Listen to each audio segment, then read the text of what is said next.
Hi everyone and welcome sa ating new episode of Few Minutes with Harvey.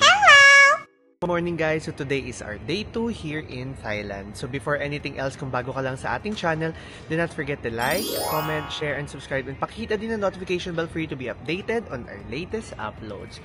Good morning guys, so as you see, time check, it's already 4:52 in the morning.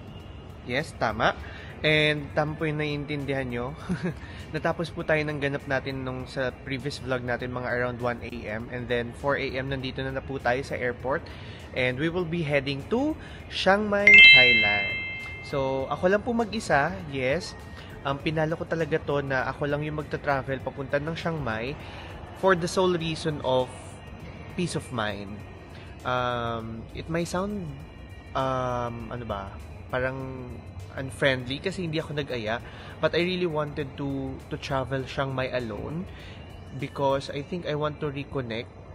And for the past year na nasa UK tayo, sobra tayong na-depress with all the stuff like career, progression natin, plans in life, personal, lahat actually.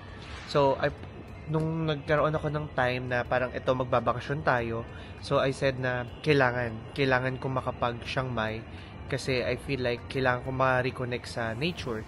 So madami tayong activity for our Chiang Mai trip and I hope na samahan nyo ako.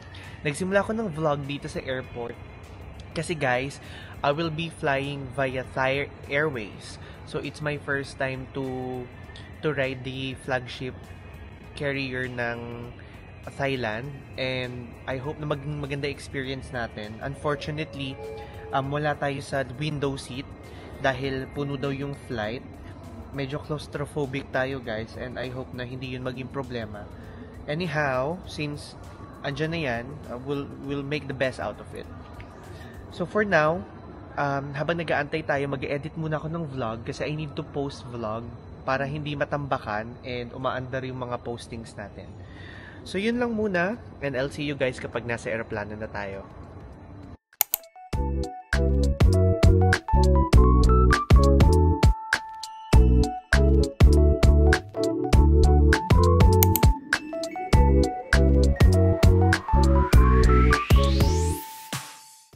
Hi guys! We have now just landed at Chiang Mai International Airport.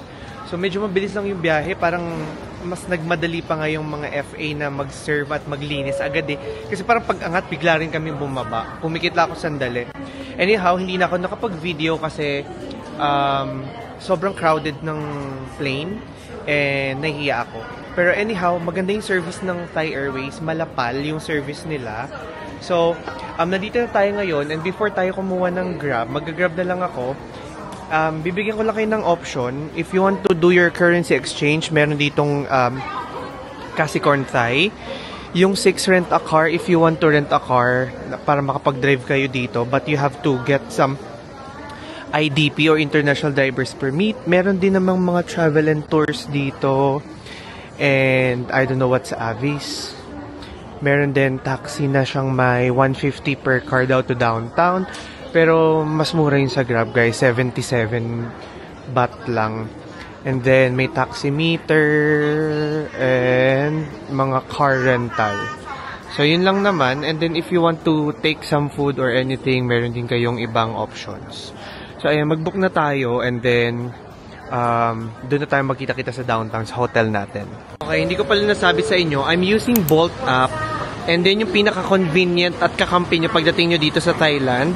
So yung Bolt natin papunta ng hotel natin ay nagkakahalaga ng 77 baht. And ang presyo niya lang in peso is 127.21. And in pounds, siya ay 1.7 pounds lang. So almost 2 pounds lang siya guys. So sobrang mura niya. Ngayon inaantay na lang natin and then sa hotel na tayo talaga magkikita.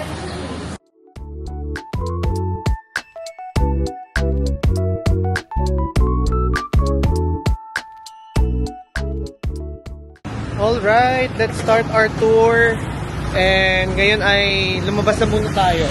Although nakapagbayad na tayo sa hotel, but the thing is, ayaw ko nga pala, no.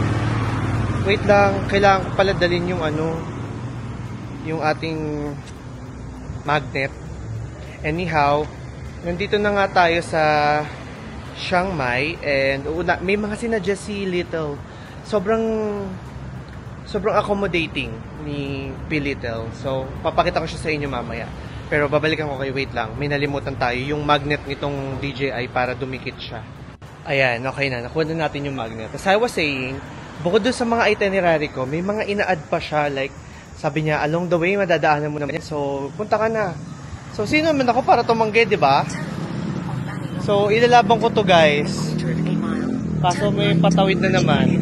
Ayoko lang nang maingay sa maps. Paano ba ito patahimikin?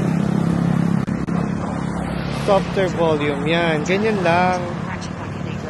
Para hindi tayo mahirapan. Anyway, montage muna tayo and then papakita ko na lang siya sa inyo.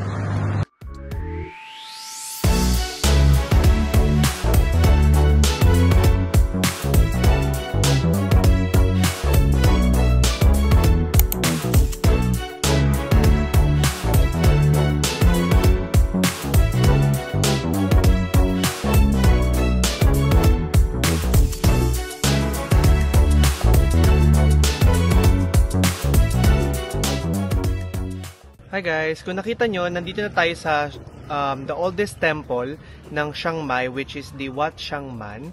Ito ay built noong 1296 by King Mengrai, the founder of Chiang Mai.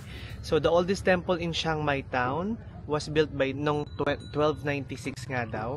Famous to for Lana style chedi supported by rows of elephant-shaped buttresses. So grabe yung intricacy niya pag nakita nyo siya ng personal. Sobrang ganda.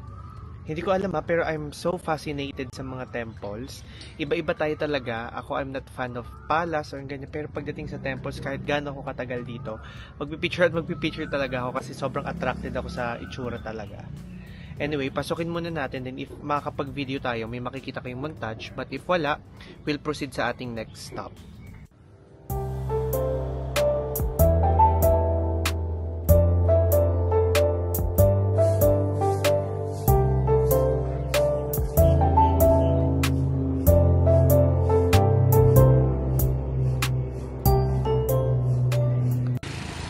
Naglalakad na tayo sa may center. And grabe guys, tingnan nyo, sobrang peaceful. Ito yung gusto kong biyahe. Sobrang thank you kay Kuya Janjan. Dahil siya ang nagsuggest na puntahan ng Chiang Mai. Ganito lang yung gusto kong biyahe. Laid back. Hindi ako naghahabol. Although may itinerary ako guys, pero wala lang, tabang walk lang ako. Kasi sabi naman din nung nag-assist sa akin sa hotel, na you can finish it today. And then tomorrow, meron tayong elephant sanctuary. And then, yung mga temple na gusto nating puntahan na paakyat, sa Friday na natin pupuntahan. Then, that would be it. Diba? Ganitong biyahe ang pinaka gusto ko. Siguro dahil nasanay na rin ako nung nag-Vienna at saka nag-Prague, na wala kaming hinahabol, tamang lakad lang, ganito lang. So mas na-appreciate ko siya. Then pagtapos daw ay naglalakad pa rin tayo papunta sa second natin. Second stop natin, which is the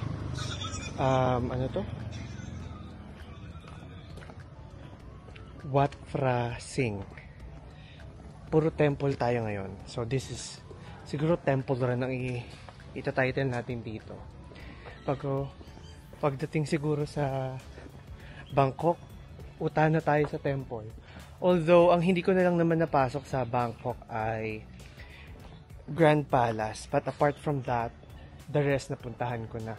And then napuntahan pa natin yung Wat Saket, Wat Sutat kahapon. So, yeah.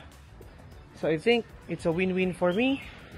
It's a win-win for everyone who wants to to see the temples, ganyan.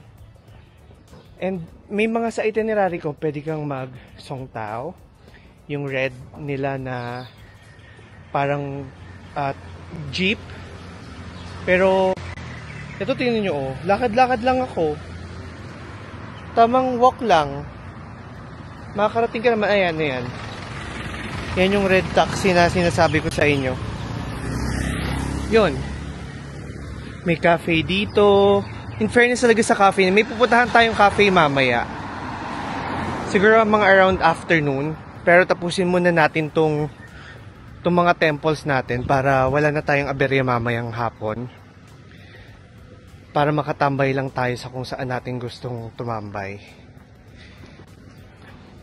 Pero I think magpapalit tayo ng damit pagkatapos. Kasi parang hindi giving yung suot ko. Komportable ako, yes. Maayos naman siya tingnan sa photo, yes. But I think there's lacking. Parang may kulang. So anyhow, tutuloy pa rin natin dahil medyo malayo na tayo sa hotel. And ayoko na magpabalik-balik. Ay, ang cute. Parang gusto kong bumili ng ng elepante. Napakoy. Dami din talagang massage. Kaliwat kanan. Hindi lang sa hindi lang sa Bangkok, pati sa Chiang Mai. Okay. Mamaya na tayo magkita pag nandun na tayo sa pupuntahan natin.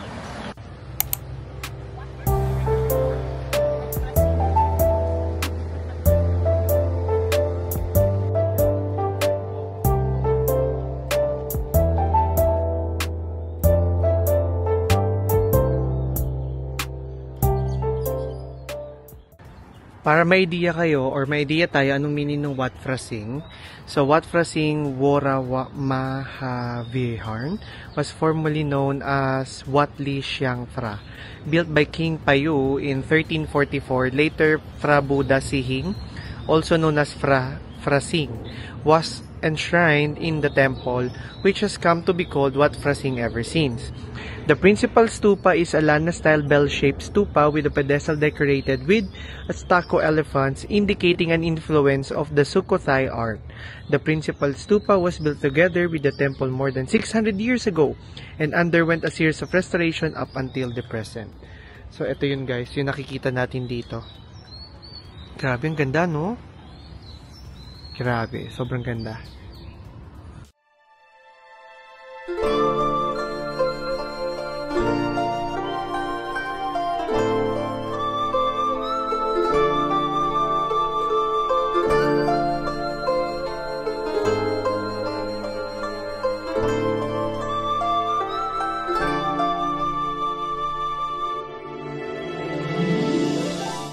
Grabe, namangha ako maigi. Nung una ayoko pumasok kasi akala ko may mga nakaupong monk talaga. Pero grabe yung pagka-wax figure. As in, kala mo totoo. And then, ang gaganda ng Emerald Buddha. Grabe.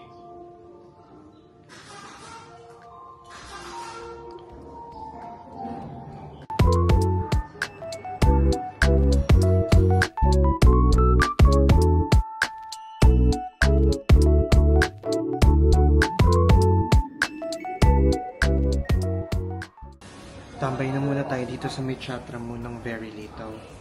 Yan, bumili tayo ng Thai milk tea with boba pearls. Papahinga lang tayo. O, diba? Ganyan masaya kapag wala kang, wala kang hinahabol.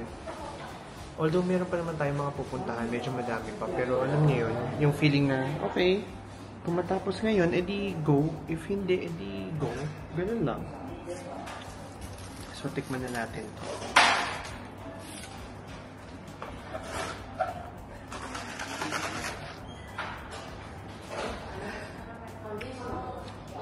Ba talaga? Sarap. Siya, mamaya na lang.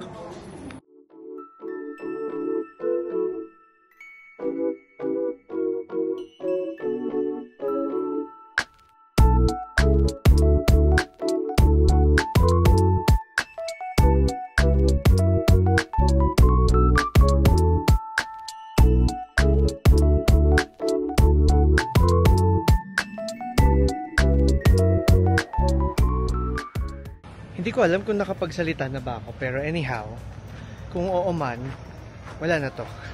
Pero kung hindi, di nakita nyo to. So nasa Wat Chedi di Luwang na tayo. Isa to sa mga pinaka magandang temple na nakita ko. Kasi aside sa fact na parang yung kahoy niya is parang kubo yung dating, eh yung likod niya naman is gold-plated yung pinaka pagoda. Bago may mga banderitas pa doon na parang may mga dasal-dasal. So I don't really know about it. Baga parang yun lang yung pagkaka-explain ko. Pero nakita nyo naman for sure. Hindi ba grabe yung intricacy nung nung pinaka-temple? Kita nyo yan, oh? Grabe. Kubong-kubo yung dating niya, guys. Zoom nyo. Oh, 'di ba? Parang kubo natin sa Pinas. Anyhow, I think we've covered enough ng mga temple for today, and I don't think my OOTD is giving talaga kasi ang daming retake ng kailangan kahit na naka-tripod tayo. So I think kakain na muna tayo and then I'll cut na yung video, then mamaya tayo ulit mag-umpisa pag medyo hapon na. Then magpapalit din tayo.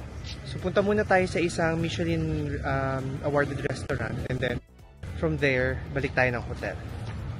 Nag-bolt na tayo and hindi ko na kasi kaya.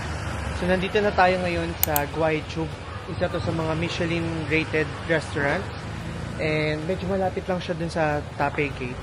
So andyan lang yun sa tapat, ayan. Dito lang muna ako nag-video kasi medyo maraming tao as usual kasi Michelin yan. And then dito muna tayo kakain. Then after that, balik muna tayo ng hotel para makapagpahinga tayo sa hotel. Alright?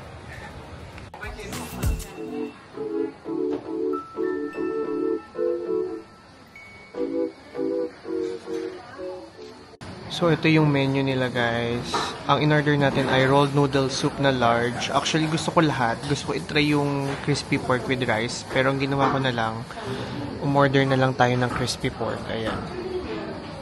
Para maano, kasi since yung rolled noodle soup yung pinaka-top rated nila. Sa drinks naman, since kaka-Thai milk tea lang natin, hindi muna tayo Thai milk tea. Siguro mag-ano tayo, Centella Asiatica. Tikman natin yung Centella Asiatica. Medyo mag-explore tayo ngayon ng drink.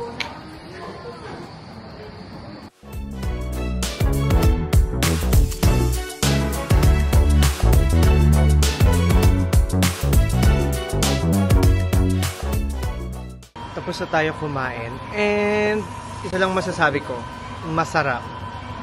Ito yung worth it yung presyo sa serving. Alam niyo yun? Kasi yung kahapon natin, if hindi nyo pa napapanood, medyo disappointed ako kasi parang ang pricing niya para sa ganung serving. Then ito, guys, lahat yung may drink pa akong na-take. 220 baht lang siya for 362. So ngayon, balik na tayo ng hotel and andito na yung sundo ko. Mamaya na tayo mag-usap. So before anything else, bago ko i-cut yung video, nandito na tayo ngayon sa Little Guest House Hotel and sobrang nire-recommend ko ito. Kakapasok ko lang ng room and I can say na sobrang worth it nung presyo niya. Grabe birin nyo, 1,310 baht for 2 nights. And tingnan nyo, makikita nyo kung gaano kaganda yung room, gaano ka-spacious for myself, and yung fact na yung service and help na binibigay nung may-ari sa mga turista. Binigyan niya pa ako ng map, binigyan niya pa ako ng way kung paano ko mas mapapadaling malibot. Pero hindi ko na kaya init, kaya bumalik na tayo. So ito, i-tour na natin kayo. So ito yung pinaka-reception nila. And may table dito. May receiving area din sila. Pwede mong iwan yung gamit mo if ever na early ka dumating, katulad ko like 10 AM. Usually naman daw 12 available na. So ito yung mga rooms nila. Hindi ko lang alam kung merong second floor, pero andito lang tayo sa first floor. So ito yung room natin. Meron pa yung cover. Ayan, ito. May hinihila pa yan na isa. Then pagpasok nyo, yung pinaka-bed na agad.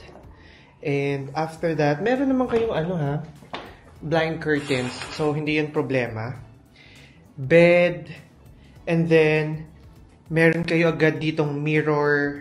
Meron kayong area dito. May kettle, may hair dryer, may complimentary water, meron din kayong password na kasama, and then may television, split type aircon, Meron ka pa ditong space for you to put your stuff. Kung magtatagal ka, hamper, hindi ba, rack. Sorry. Another rack for your clothes. And then, fridge. Ayan.